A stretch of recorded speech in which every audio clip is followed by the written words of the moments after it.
you asked how much what the show. This is the pilot script, and on the first page, before the story started, there was a production note. Law and Order represents a conscious shift away from many of the conventions of one-hour dramatic series.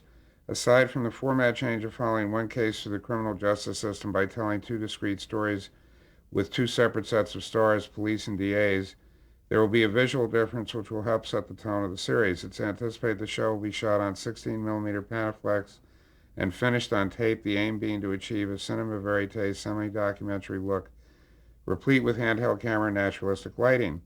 In line with this look, almost all locations, with the exception of the requisite standing sets, will be practical. In addition, there will be an editorial style of hard cutting. The series will avoid the use of establishing shots, transition shots of cars driving up, exterior establishing shots of building, people walking into rooms, etc. This style will also influence pace, which will of necessity be quick as we will move from story point to story point.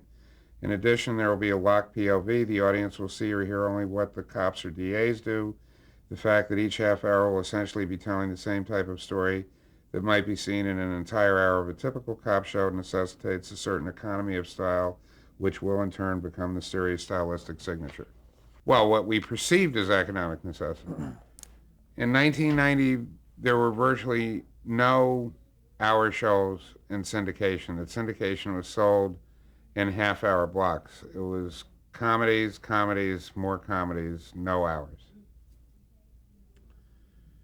There was a decided interest on the part of Universal and me and everybody who was trying to make money in television to figure out a way to be able to split hour shows into half hours for syndication.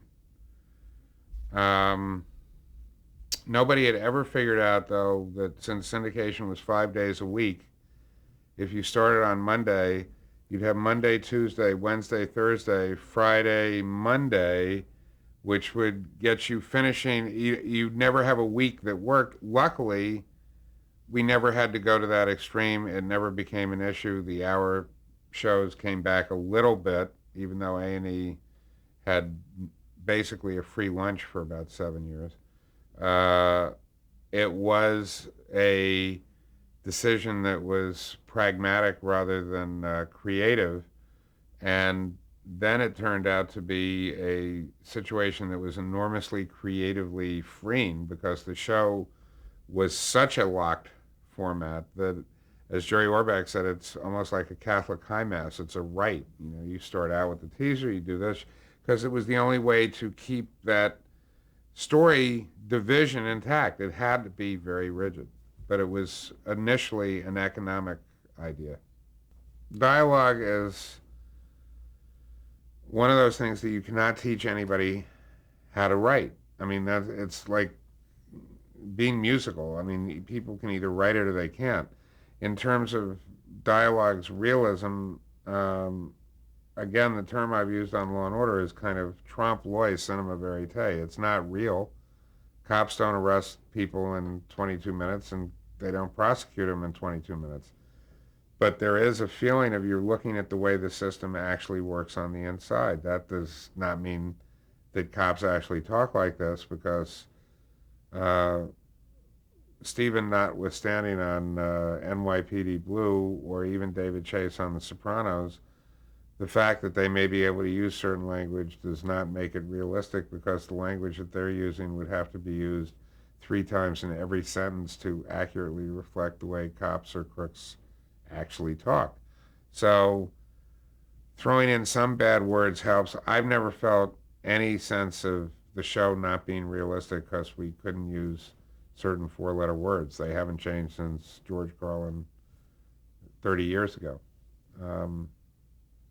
Not an issue for me in terms of storytelling. It's immaterial, but dialogue is the most sensitive area of writing, because if it sounds off, it sounds expository or preacher, it's people go to sleep.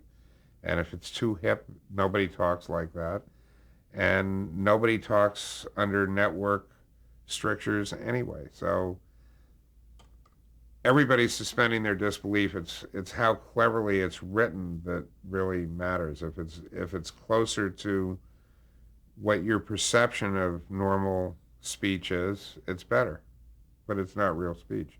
It's why it's dialogue. I mean, the worst thing with the worst of bad writing is dialogue that is accurate in real life. That's which is the way most people write it. Oh, hey, lots of likes in it and cool, and you read it and your teeth itch.